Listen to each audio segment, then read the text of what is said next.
Please help me welcome them. And you'll notice the positions up on the stage. Please welcome Frank Guinta, Dan Innis, and Bernie Keller.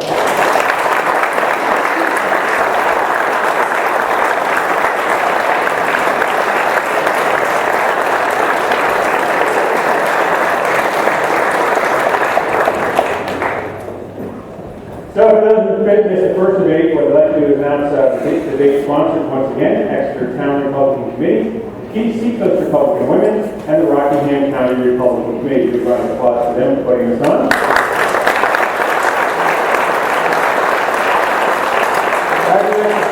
format for each debate will be the same, and each will run 1 hour with a 15-minute break between the debates. The questions for these debates were submitted by the members of the three host committees.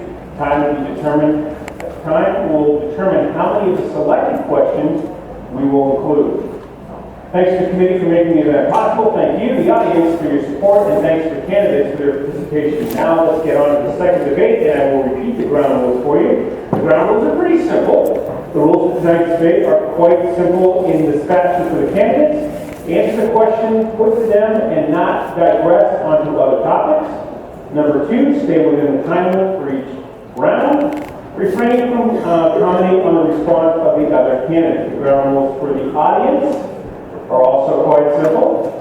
Please hold your applause during the debate question round. You may applaud each of the candidates during their opening and closing remarks, and we will begin with the opening remarks. Now, the order for all of this was decided by a random selection. Each candidate will have 2 minutes for the opening remarks. The remaining candidates can either sit or stand, their preference.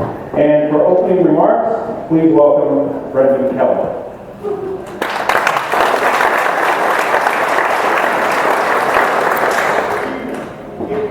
Using my grade.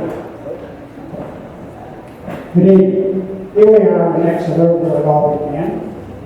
Our opponent is the Democratic Party.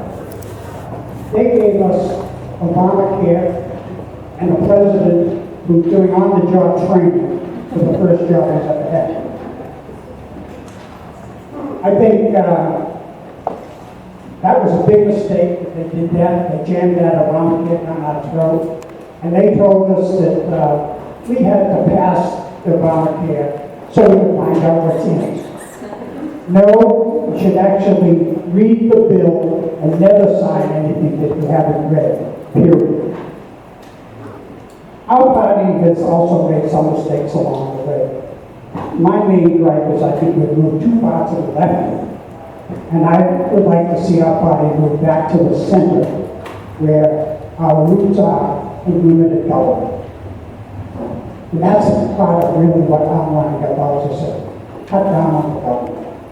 I want to get the government out of our pockets, out of our schools, and out of our churches. I'm a Christian and a deacon in my church. I'm a veteran and a member of the American Legion and the VFL. I'm a member of OSA, and I believe that the oath I took when I served our country to preserve and defend our Constitution has not been. I believe that oath still stands. I'm looking to represent you in Congress to try to bring a different light on things are going.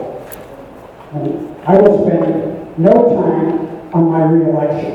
I will spend all my time trying to convince my fellow representatives that we should be addressing the bills and the problems of our country and try to find a solution for them. Thank you, Mr. Kelly. Ladies and gentlemen, the second candidate, Mr. Good evening. Good evening. Great to be here at the birthplace of the Republican Party, and thanks to all of you for coming out to listen to this debate. I think it's an important part of the electoral process, and I hope you'll learn some things this evening. I think you will. Take just a minute and think a little bit about Congress. And feel that thought for a second. Right. How does it make you feel? Not real good. Congress is a dysfunctional mess, and Washington, D.C. is broken. And Washington is broken, and Congress is a mess, because we, the voters, keep sending the same people to Washington. We keep sending career politicians to Washington. We keep sending people to Washington who have been there before and are a part of the problem.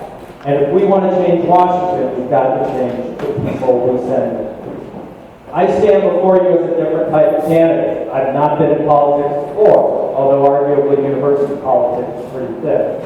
But I was the Dean of Business at the University of New Hampshire for 6.5 years, $30 million budget, always returned to surplus. Taxpayer money returned to surplus. Built a $50 million building, the first academic building built at UNH with no taxpayer money. We did it with private support and reserves that have been built up over the years. I'm proud of that. And we grew enrollment by 40% while I was Dean. I'm also a small business owner. I own a 32-room hotel in Portsmouth, and I understand what it takes to get business to grow and prosper. I grew up in Ohio, very modest upbringing, working class, first in my family to go to college, paid my own way, and paid off that last student loan when I was 38. 3 kids of my own, the oldest is 23, 21-year-old, and my beautiful 14-year-old daughter, Emily, is here in the front row this evening for her very first live debate. So she's going to tell me, and I guarantee you she'll tell me on the way home how I did. But I'm going to ask for your support on September the 9th. I am a different kind of candidate. Let's send new people to Washington and turn it around. Thank you, Mr. Henry.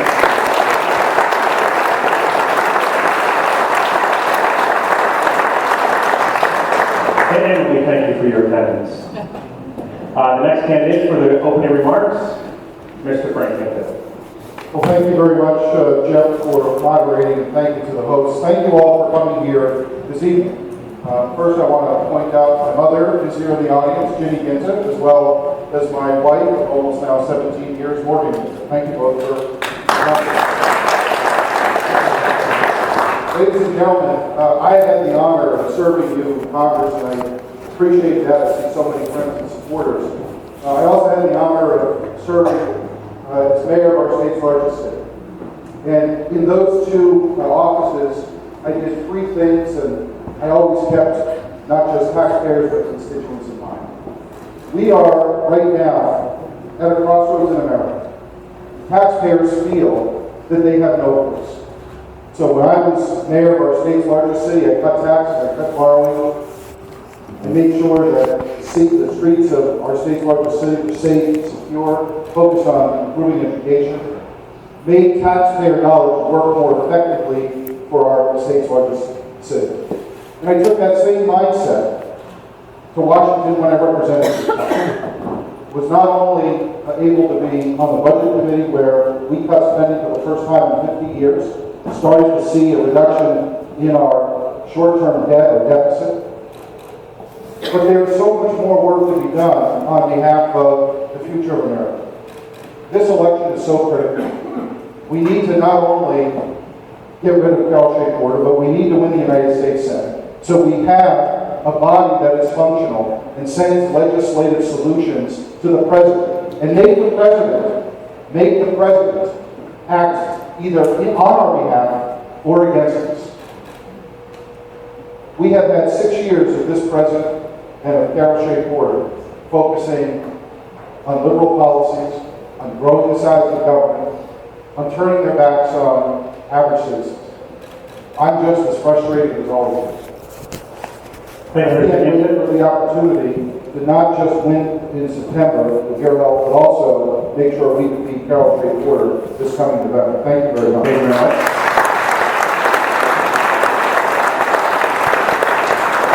Just as a side note, the timekeepers in front of us have 2 sheets that they hold up. They let 30 seconds be known till the end, and then also they hold up a red sign that lets the candidates know they're out of time.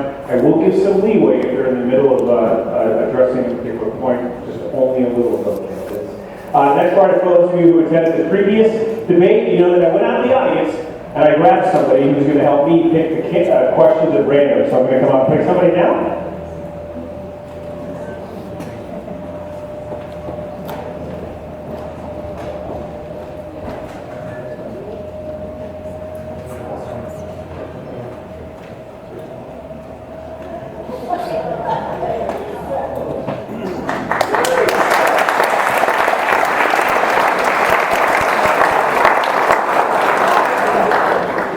And his response was, "Oh God."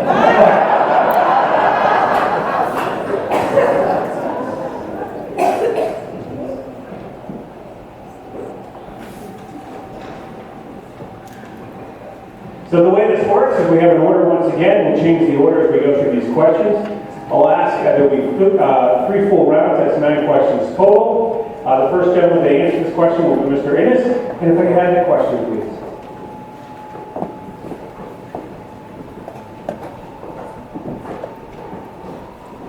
Mr. Innis, do you believe that the IRS needs to be reformed? And if so, what would you do to recommend that?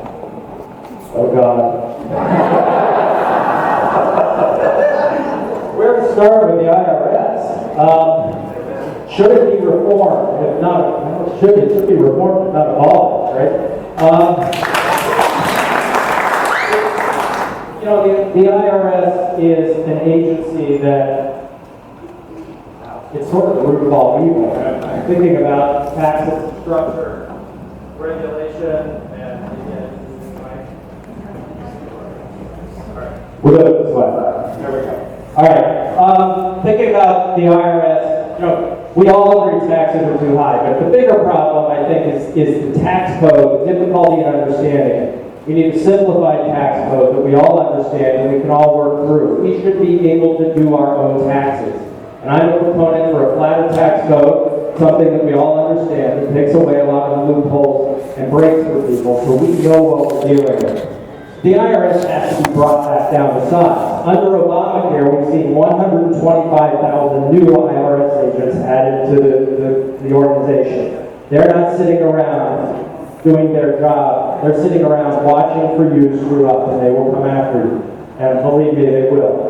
Taxes are too high, the tax code is too complex. I'm going to take a second and divert to the corporate tax as well, because I believe that needs to come down. We have the highest corporate tax in the developed world. It encourages companies to keep their money overseas, not in America, not to invest it here and creating jobs here. So we've got to reduce that and bring it back to a level competitive with Europe, mid-20s or so. Thank you, Mr. Innis. The next one of the questions, randomly picked up from us again, will be Mr. Guinta. Well, thank you for the question. Well, the question's different. Oh, we didn't know Yes, Sorry. How are we all? All different questions for this phase. Do you believe that the best solution to the issues with our Veterans Administration would be to privatize the agency? Why or why not? Well, I was astonished when we heard the news that veterans were waiting in line, and in some cases dying before they got their appointments with their physicians at VA centers across the country. It started out in Arizona, it started to spread through other states throughout the country. We found out that we have longer waiting lines here in New Hampshire than we originally thought. I was disappointed that it took the president so long to remove Eric Second. It should have been done immediately, number one. Number two, no veteran should have to beg for any kind of medical service in this country. Veterans who fight for our freedom, who come home, should have access not just to a VA center, but should have access to any hospital they want in America. And the simple way to solve that problem is give every veteran a card where they can go to a hospital of their choosing, and we take care of the bill. That eliminates the wait time. It eliminates the problems that we have here in New Hampshire, where veterans unfortunately have to go to Massachusetts in order to get care. And it would send a message to veterans that we actually don't just care about them on Veterans Day, we care about them every day of the year. So I will absolutely continue to support and hope that we can accomplish in the next Congress establishing that VA card and get every veteran the immediate access they need to great positions around the country. Thank you, Mr. Guinta. Next, we're going to take questions. A big round of applause for our volunteer, Phil. If we can call him a volunteer. Mr. Kelly, your question is, do you support school choice, including homeschooling and other options? Why or why not? Well, thank you. That's a great question for me. As I already mentioned, I'm all for keeping the government out of our schools. School choice is an absolute must. And to my opinion, the government has no business being involved in what's going on in the local school. The local people are paying for it, and they should get to decide what kind of an education they want their children to have. And that to me is just, plain common sense. I think, is this not good? I think they do. No, thanks, George. Well, I don't know. Anyway, I'm really against the government running anything.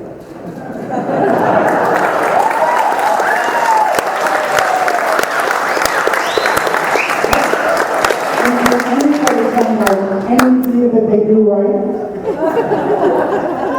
I think that's the answer. Thank you.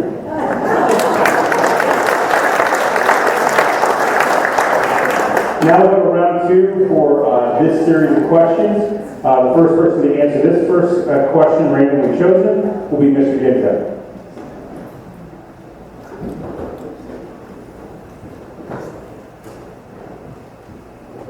Mr. Guinta, do you believe that the current campaign finance laws are adequate? Would you change anything? Well, I think there's a great frustration with the amount of money that's in politics these days, and I think the easiest way to solve that is to have immediate transparency. You should be able to support the candidate of your choosing, but that should be open and transparent to the public. That way, we all know what individuals are supporting what candidates. What I don't support is a potential change in allowing taxpayer dollars to support candidates, because your tax dollars can go to candidates that you don't support. And there is a movement to make that happen. I don't think it's the right way to handle campaigning. Here in New Hampshire, of course, we expect and demand grassroots campaigning. We demand and expect door-to-door campaigning. We expect candidates to have town hall meetings, something that our current representative, Carol Shea Porter, hasn't had in the 2 years that she's been in Congress. As a matter of fact, I had more town hall meetings this week than she's had in the last 2 years. That's the fundamental problem with some of the candidates, members of Congress that we have. But if you are home in your district, serving honorably, providing access to the people that you represent, you will have a merit-based election or a merit-based re-election. And that's the focus that we should have, continue to have merit. Thank you, Mr. Guinta. Our next question will be Mr. Kelly. Mr. Kelly, what do you think is the cause of the recent wave of illegal immigrants on our southern border, and what would you propose to resolve it?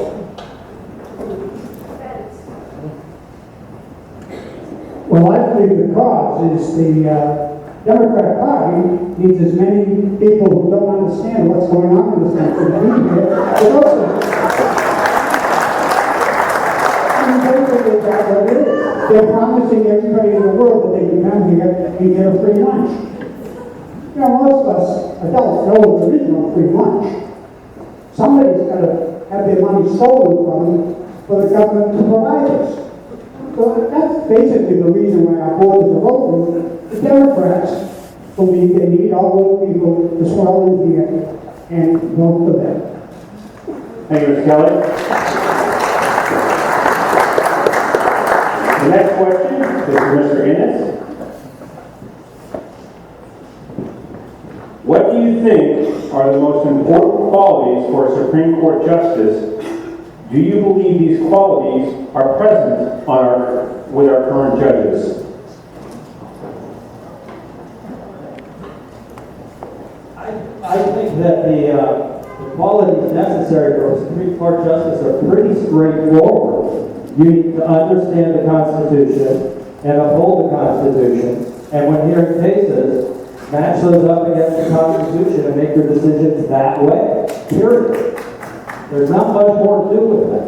I've looked at some decisions recently. There's one regarding Obamacare where the Chief Justice, I think, went off the rails and stepped outside of the arguments that were being made to let Obamacare go on. It was a terrible decision. It was the wrong decision. And I think the Chief Justice made a serious mistake there. Second part of the question was what?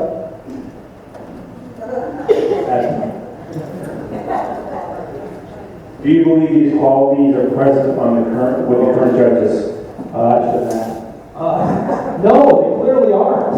When you look at the court and you check down through the list, I mean, it's pretty obvious those qualities aren't there with many of the current members of the board. And we all know who those members are. I won't name names, but they are not present. And I think when justices are nominated, it's up to the Senate to really fully vet these folks and make sure they will uphold the Constitution. And their rulings will be guided by constitutionality, period. Thank you, Mr. Innis.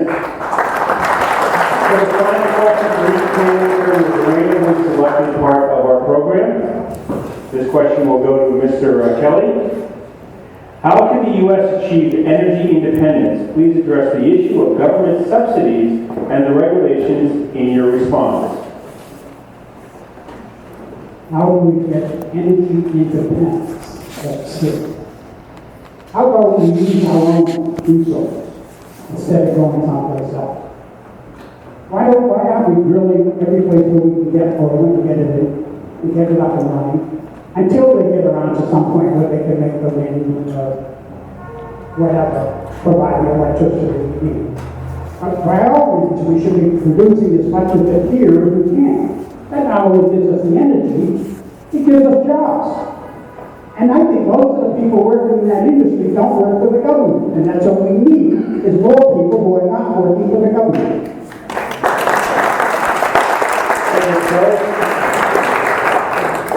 Next, Mr. Innis.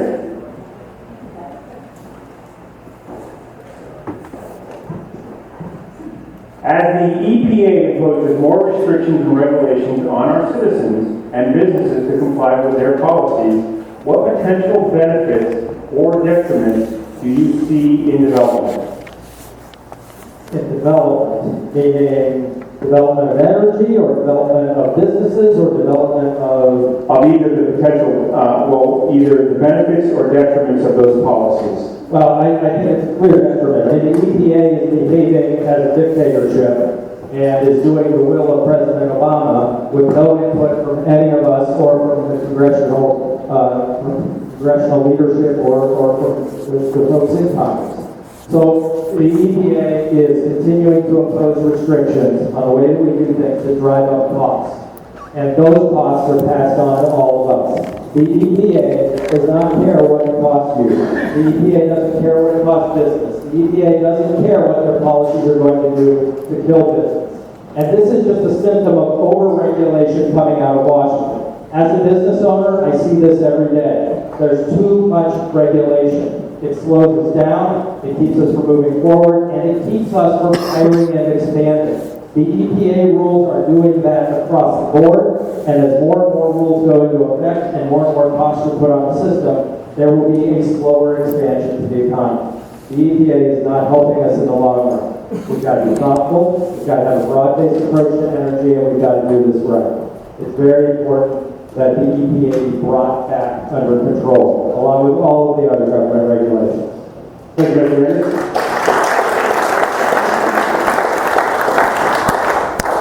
This last question to Mr. Guinta.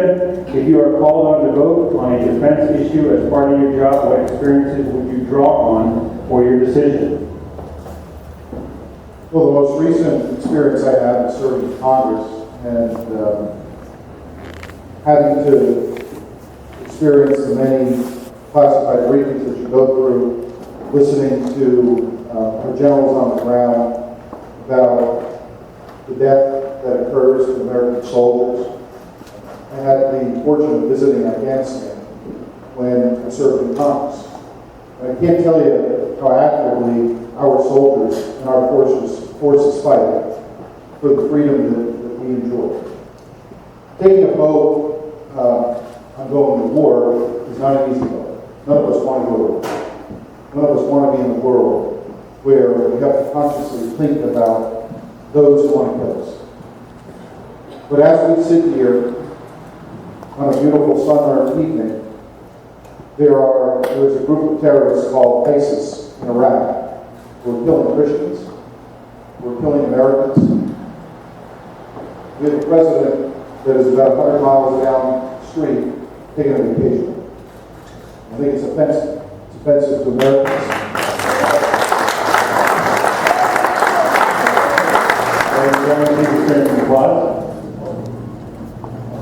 So I believe he should be back in D.C. right now.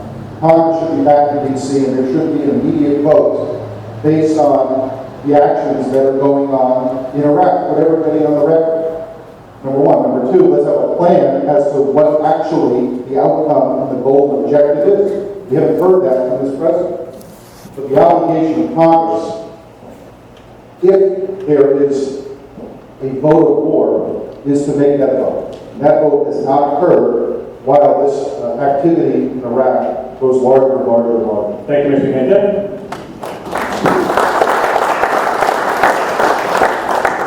All right, candidates and audience, it's time for us to change this up a bit. This is what we call the lightning round. For those of you who were here during the last debate, you know that what I do is I have a series of questions. They are yes or no answers. I ask the candidates please to stick to yes or no. I am going to change it up a little bit based on your advice after the last debate. What I'm going to do is I'm going to ask each one of these questions one at a time to each one of these candidates. Candidates, I would advise you right now to probably take a sip of water before we start with these questions, because they are tongue twisters. Oh, it's... All right, so what we will do is we will start the order over. The first person to answer these yes or no questions, and we'll go in order after that. To the left of that candidate will be Mr. Innis. Mr. Innis, we'll start with you, yes or no. Would you support term limits? Yes. Mr. Guinta? Same question, right? Same question. Would you support term limits? Yes. Mr. Kelly? Absolutely. All right, so now the next question, we're going to go ahead and go to Mr. Guinta. If elected, would you work to seal all the borders of the U.S. as a first step in immigration reform? Yes. Mr. Kelly? Yes. Mr. Innis? Yes. Next, we're going to go ahead and go to Mr. Kelly. Would you vote to make English the official language of the U.S., yes or no? Yes. Mr. Innis? Yes. Mr. Guinta? Yes. Very good. We'll go to Mr. Innis once again. Would you vote to allow illegal immigrants to continue to collect Social Security benefits? No. Mr. Guinta? No. And Mr. Kelly? No. And next, we'll go ahead and make sure I don't go out of order here, so I think the next one is Mr. Guinta. Mr. Guinta, do you believe that the theory of man-made climate change has been scientifically proven? No. Mr. Kelly? No. And Mr. Innis? No. And Mr. Kelly, you'll answer this next question first. It's yes or no. Do you believe that the laws that Congress passes should apply to its own members? Absolutely. Mr. Innis? Yes. And Mr. Guinta? Yes. Next question goes to Mr. Innis first. Would you support a balanced budget amendment? Yes. Mr. Guinta? Yes. And Mr. Kelly? Yes. Next, we'll go ahead and go to Mr. Guinta for this question. Do you believe that the federal government has not succeeded, excuse me. Do you believe that the federal government has exceeded its authority? Yes or no? Well, yeah, absolutely, yes. Very good. In lots of areas. Okay, yes or no? What we'll do is we'll go to Mr. Kelly. Same question for you. Do you believe that the federal government has exceeded its authority? Yes. And Mr. Innis? Some of these are so obvious that you're catching us off guard. What's the question? Yes. Thank you. So no. Do you believe that President Obama has abused his office by using executive authority? Mr. Kelly? Yes. Mr. Innis, same question for you. Another one. Yes. And Mr. Guinta? Yes. Next question will be Mr. Innis first. Would you approve the Keystone Pipeline project? Yes or no? Yes. Mr. Guinta? Yes. And Mr. Kelly? Yes. Next question will go to Mr. Guinta. Do you believe that the right to bear arms applies primarily to police and military? Mr. Guinta, yes or no? No.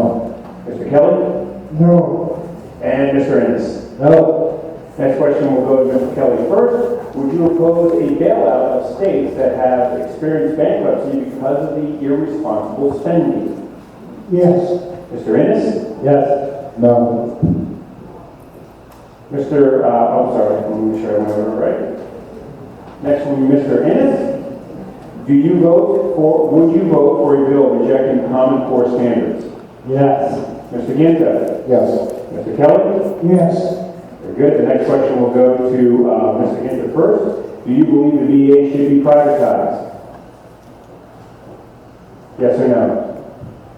Lightning round. Yeah, I think it's fine. Yes. Okay. Mr. Kelly. Yes. Mr. Innis. Yes. Next question will go to Mr. Kelly first. Do you agree with the current cutbacks for the military? Mr. Kelly. The current cutbacks. Do you agree with the current cutbacks to the military? Yes or I'd no? have to say yes. Okay. Mr. Innis? No. Mr. Guinta? No. This next question is going to go to Mr. Innis. Do you support school choice, including homeschooling and other non-public options? Absolutely yes. Mr. Guinta? Yes. And Mr. Kelly. The question was, do you support school choice, including homeschooling and other non-public options? Yes. Do you believe that the IRS should be abolished, Mr. Guinta? Yes. Mr. Kelly? Yes. And Mr. Innis? Yes. The next question goes to Mr. Kelly first.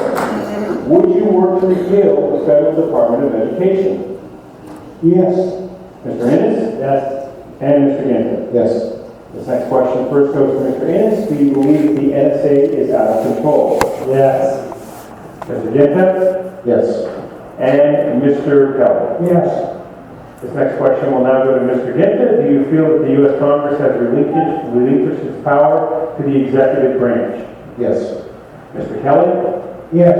And Mr. Innis? Yes. This last question will start off as a lightning round from Mr. Kelly. Do you believe that the power exercised by the union bosses benefits their workers? Yes or no? No. Mr. Innis? No. And Mr. Guinta? No. Very good, gentlemen. Give them a round of applause for that lightning round.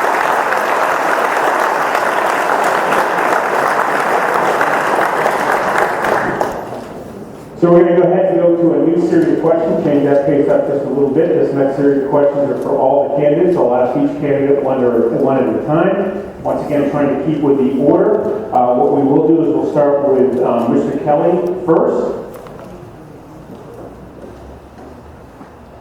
And your first question, Mr. Kelly, once again, I will go down to each one of the candidates for the same question. In light of the Obamacare failures, what would you propose to repair our health care insurance system, Mr. Kelly? Well, I would support getting the government completely out of it, for one thing. You know, we had perfectly good health care when I was a child. And the government wasn't involved in it. It was all done locally. And the people took care of their own. And that's what our big problem is with our country.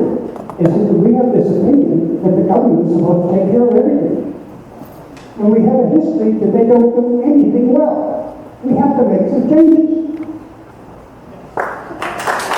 Mr. Innis, same question in light of the Obamacare failures, what would you propose to repair our health care insurance system? Obamacare is a complete disaster. It's driving up business costs, it's holding business hiring back. It is wrecking the economy, quite honestly. I was talking to a business owner last week. He has 62 employees, and he jokingly said, I'm trying to figure out how to get back to 49. He was joking, I think.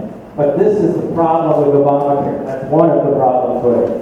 Another problem is it's completely un-American. It is a government takeover of 1/6 of our economy. 1/6 of our economy. And I think my oldest son really captured it. One day he said to me, Dad, how can they force me to buy health insurance? I don't want to buy it. I don't want the government telling me what to do. And that's exactly where we should be as Americans. We don't want the government telling us what to do. But that's what's happening with Obamacare. You can't keep your doctor. You might be able to now, but when the next phase of the rollout hits us, you will not be able to keep your doctor. You will not be able to go to the hospital you want to go to. You will lose your choice. One final point. When you look at medical advances around the world, the country that leads innovation is America. We have the best medicine, the best discovery of medicine, the best devices, the best procedures. We are the only major country without socialized medicine, and it works. We advance worldwide healthcare in America. Two Ebola patients come here, they both live. They both live because we are the leaders, and it's profit and business and competition that helps that to happen. Obamacare must go, it needs to be reviewed. Thank you, Mr. Innis.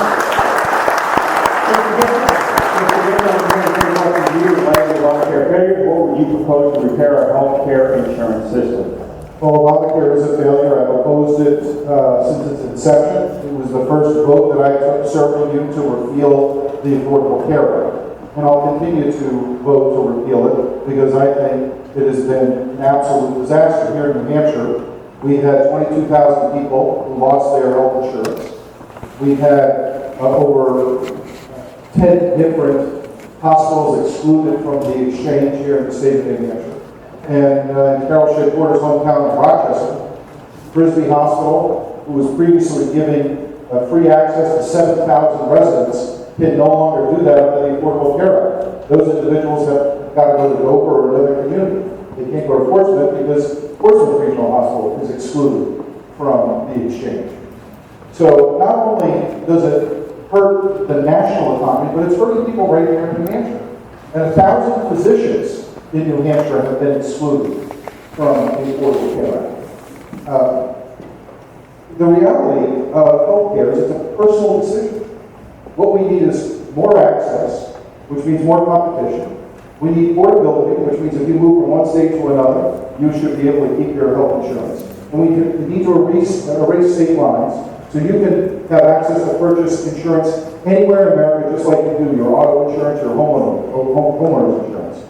And then if we have reform in the area of medical malpractice, you will start to see the decline of individual costs and costs to employers. That would be a good start. Those are the things that we can do to replace Obamacare. Thank you, Mr. Guinta. The second question for all the candidates, we will start with Mr. Innis. Mr. Innis, energy prices are at an all-time high. Food prices continue to rise. Families are struggling. We are still over 5 million jobs short. What would you propose to restore our economy? What you just described isn't what the Democrats are describing to us, is it? With them, it's all roses. But one of the biggest things holding back business is uncertainty. Uncertainty about the federal deficit and the debt. Uncertainty about the cost of Obamacare. Uncertainty about regulations and the cost of those regulations. Uncertainty about just about everything involved in the business climate right now. And businesses are just like us. When they're uncertain, they don't spend money. They hold their money back and they save it because they don't know what's coming next and they want to be ready for it. The way to free this economy and to create jobs is to free all of us from Washington, D.C. We need a strategic plan to fix the budget. We need a 10-year strategic plan that will force Congress to make the hard decisions in the annual budget process and drive us toward a balanced budget. That's number one. That will really settle business. Number two, we just mentioned, is repeal Obamacare. And you can see my health care plan on the campaign website, innisforcongress.com, under the Perspectives tab. Check that out, because it's got good answers for business. And we've got to turn back regulation. Dodd-Frank is a disaster, and I can tell you from having worked with that as we purchased the new hotel in the fall, the amount of paperwork and the cost of that for our business and for the bank was completely ridiculous. And it's a form of government intervention that is drying up business expansion. Those things have to stop and be fixed. Thank you, Mr. Innis. Same questions to Mr. Guinta. Energy prices are at an all-time high. Food prices continue to rise. Families are struggling. We are still over 5 million jobs short. What would you propose to restore our economy? Well, I'd start by getting rid of Carol Shea Porter. She does not propose one solution to help middle-class families here in New Hampshire or across America. But to me, this is very, very simple, very logical. Number one, you do have to have a budget, and it has to be balanced. The United States Senate refuses to take up the budgets that are proposed by the House of Representatives. Number two, you need a balanced budget amendment, which I voted for and passed the House and needs to pass the Senate. Number three, you need to start reducing the long-term debt by, again, restricting the spending that goes on an annual basis. But then on the other side, we have to have economic growth in our country at about 4 to 5% annually. Currently, we had negative economic growth in the first quarter, and it's not looking good for the rest of the year. And we have the average weekly wage today less than anywhere from 6 to 18%, depending on the study you look at, less than when the president took office. So individuals have less money in their pockets to spend. So what we need to have is for economic growth, tax reform both on the individual side, bring the rates from 7 down to 3, simplify the code. You should be able to file your taxes on a postcard. And then have corporate reform where we bring more businesses that are overseas back to this country so you can have the energy and engine of entrepreneurship back here in America. That will get us going again. But in order to do that, we've got to get rid of several people, including Carol Shea Porter, and return the Senate to Republican this fall. Thank you, Mr. Guinta. To close out the second question, candidate Mr. Kelly, energy prices are still at all-time high, food prices continue to rise, families are struggling, we are still over $5 million short. What would you propose to restore our economy? My first proposal would be that we have to balance our budget in writing. Now, the Congress is not going to do that because there's nothing in that for them. They're all about what's in it for them. My proposal would be that Congress votes themselves a 20% pay cut in their pay and expenses. That would then put them in a position that they could tell the rest of the government, this is the line we're going. And if they cut 20% out of their spending, voila, you have a balanced budget. What a shock. But that's what should happen. But they're not going to do it because they're all about themselves. And that's why we're in the mess we're in. Nobody stands up to me. Thank you, Mr. Kelly. This last question period will start with Mr. Guinta. Our U.S. foreign policy has been in free fall. As a member of Congress, what would you do to redirect our foreign policy? Well, we talked about this a little bit earlier. We have a complete lack of leadership from our president.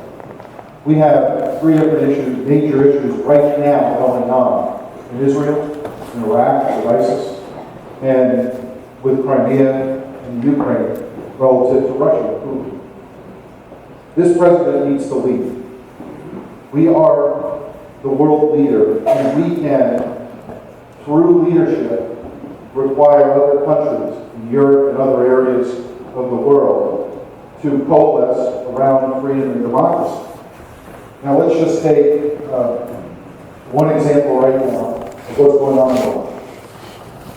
You have a president who seemingly doesn't have focus or attention on how to solve the problem.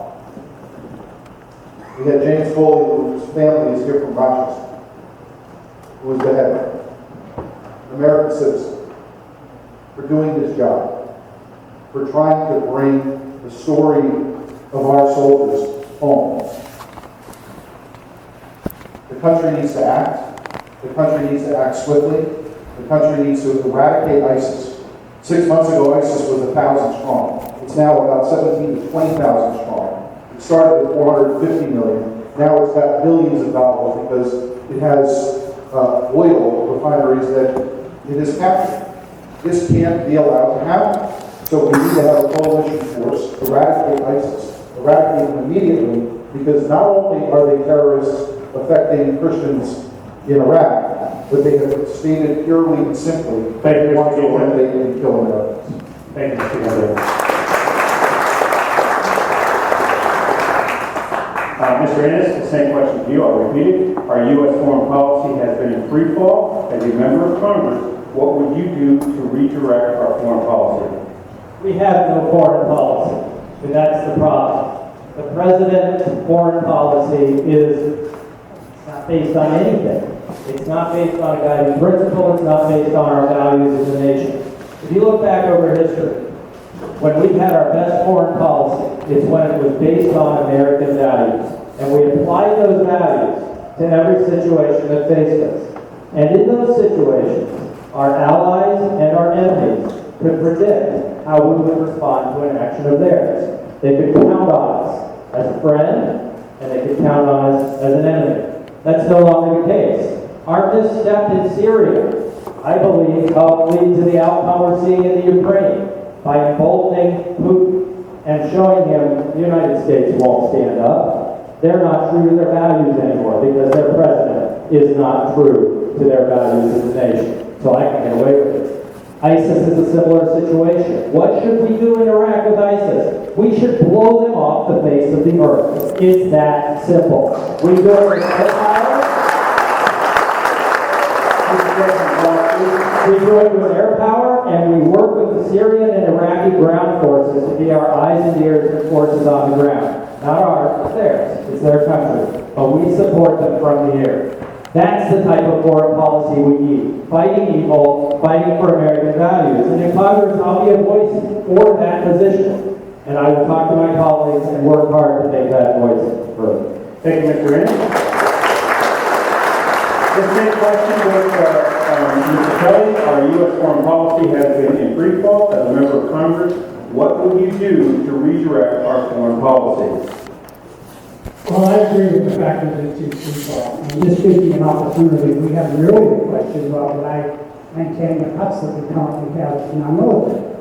And the reason I said yes on that is because I believe our military people should be here defending our country, not all over the world defending everybody else's. And if we take our kids and bring them home here to protect ours, that will force our allies to use their children to protect their country. And I think that's the best idea we can make. And yes, we have terrorist problems that have to be addressed, and I agree with Mr. Innis on this, that we can do that by our superior technology and not be putting our children in harm's way to do. Ladies and gentlemen, we have one more round of randomly selected questions as we did with the previous. What we'll do is we'll have Phil, our helpful volunteer, take the first question. The candidate to answer first will be Mr. Innis. Remember, each question will be different for the candidates. Mr. Innis. Sir. Do you believe that violations in the voting laws affect our election results? And please explain. Well, yes. Violations in our voting law. That's a broad question. It is very broad. You know, it's clear there are violations. I mean, you look at election outcomes, and we've all seen elections where we question what happened. How did an outcome happen in a particular way? And when we see buses arriving from out of state, you're forced to ask the question, what is going on here, and what laws are being violated? And I say this kiddingly, but neighbor behind me, Martha Fuller Clark, there have been some jokes about her housing people there who register to vote in our state. Now, is it really violation? I don't know. But these things are happening. I think we need voter ID. When you show up to vote, you must have an ID. And I think that's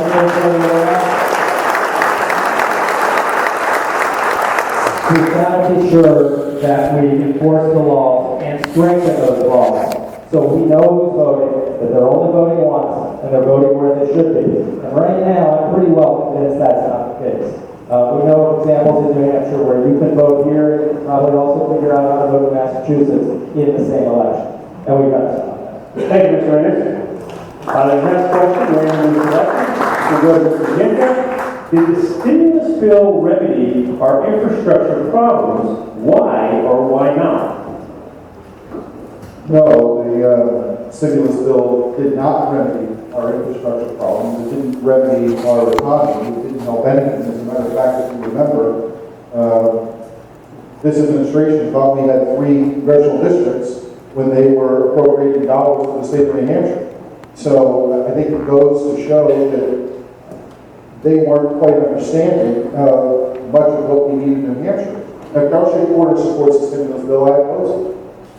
That is not the way, taking your taxpayer dollars and then utilizing that by borrowing money from China is not the way to stimulate our economy. The way to do it is through entrepreneurship, the private sector, small business, trying to get regulatory agencies out of the way, reducing regulatory compliance, reducing the size of government, reducing the tax burden on the private sector, and allowing the private sector to be engaged and innovate here in New Hampshire and across the country. That is what's going to lead us to economic freedom and economic growth. not a $700 million package that is thought up out of Washington, D.C., which takes your money and determines how that money is going to be spent.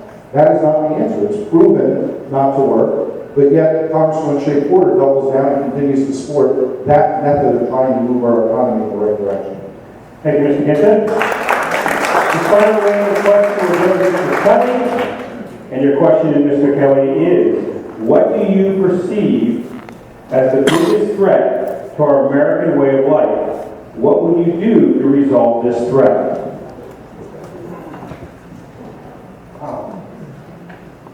What is the biggest thing to our American way of life? I think it's, we're asking too much from our government and not enough from ourselves. That's how big it's not. You know, we keep thinking that we're going to have the government take care of everything and stuff, and that's not true. There is a real downside to us not standing up and complaining about what's going on and what we hear out. The government is not responsible for taking care of us. We're responsible for taking care of each other. And that's what's the problem with our country now, is we're getting away from that and thinking we can just sit back and relax and let the government do everything. This is going to end up being a disaster. We need to cut back on the government and take the responsibility ourselves, or it's going to be a real bad ending to this. We're at a point now where we get at a crossroads and we can make a decision of which way we're going to go. And I think the way we have to go is for less government and more personal responsibility. And once we start doing that, I think we'll start seeing much more positive results. Thank you, Mr. Kelly. Ladies and gentlemen, round of applause for our candidates for the closing remarks.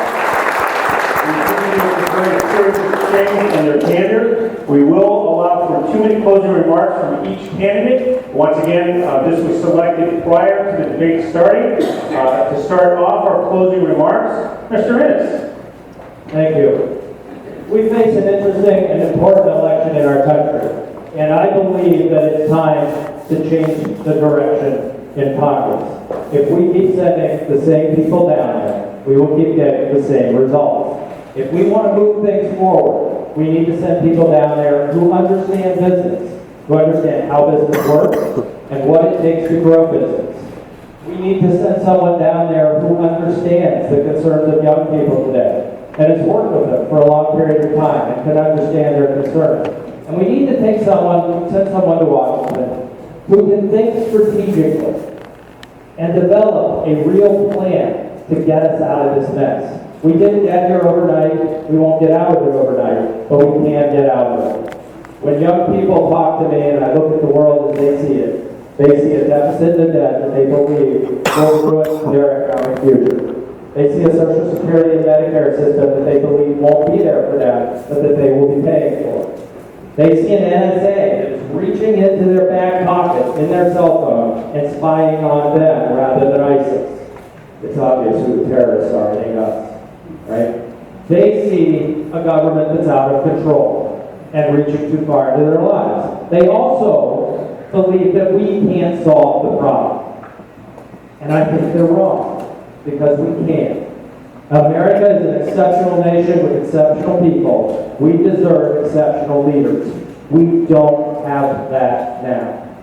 So when you go into the voting booth in the coming election season, think about what you want to do. Do you want more of the same, or do you want to do it in a better way? I represent a better way, a different approach, different way of thinking about these things.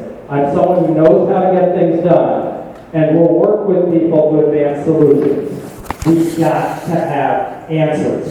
Not just folks to put a stake in the ground, but real solutions, real answers, because we've got real problems that we can fix. Thank you, Mr. Innis. Next is closing remarks, Mr. Kelly. Well, I think it's pretty obvious there are some differences in candidates out here. I originally was thinking about what am I going to say in my closing remarks, and I thought, well, I'll mention all the tax increases that came this year out of Obamacare, and the fact that our obligations right now from the federal government are $127 trillion. That's $400,000 for every man, woman, and child in the country. But then maybe that's not so important, so I just have to mention it. I think a really serious problem we have is we don't have any leadership, and are we going to be the party that's going to lead? I say there is no hope if we don't decide to lead instead of following like the Democrats hope to do and they do. Just keep kicking the can down the road and hope everything's going to come out great. I think that's a mistake. I think we actually have to stand up and stand on our principles and move forward to do positive things in this country. I believe the American people will come behind anybody who tells them the truth. I believe that the ball is in our hands, and we have to decide, are we going to run with it or are we going to punt it? I say we pick up the ball and run and lead. Now, I believe it's wake-up time in America, and that the Republican Party has to be the alarm clock. I'm asking you to vote for me September 9th to stop that clock. I appreciate your vote, and I appreciate you listening. Thank you, Mr. President.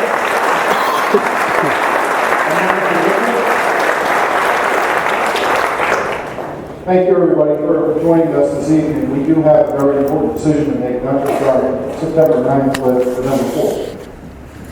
Now, I started getting involved in running for office because I care about our community, our state, and our country. I was the first in my family to go to college. I watched my folks start a small business, still have it today. I watched my folks work hard to give me the opportunities that they didn't have. And when I think about the future of America, I'm optimistic. I'm optimistic because we are about our own future. We are about improving America. But I see the President, I see Carol J. Porter taking us down a very different direction. For the first time in our nation, we don't think that our kids and grandkids are going to have a better opportunity than we do. That's not America. That's not the hope that we were hoping for when President Obama got elected 6 years ago. We've got to make change in this country. We've got to bring great leadership, great ideas, not just to D.C., but to all corners of New Hampshire. We are Republicans. We've got to nominate the right people who can take on the Democrats, and believe me, they are tough. But we can do this as a team. I fought for you over the years as taxpayers, as Americans, leading on issues of great importance for our state and for our nation. And I've decided to run again because I'm concerned about our state and I'm concerned about our country. So I will focus on balancing our budget, reducing our debt, making sure that the government gets out of our lives, give people economic opportunity, economic freedom, so we can be that strongest nation once again. I appreciate the fact that you've supported me in the past. I hope to earn your support on September 9th and November 4th. Thank you all very much. Thank you, gentlemen.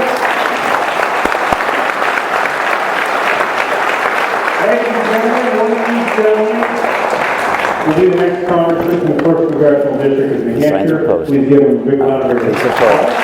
That anybody violating the resident will be removed from this by force training exercise. Let's stay here now. If you not come back for the next debate. I would suggest don't watch those because you don't have the license, and we didn't have to do permission, and in fact specifically prohibited you from taking pictures. So you can be charged with that. And I will if I see those on. I wasn't taking pictures, I was just sending texts. You were seen taking a photo. Ladies and gentlemen, we will reconvene at 7:30 for the senatorial debate. Don't forget food in the parking lot.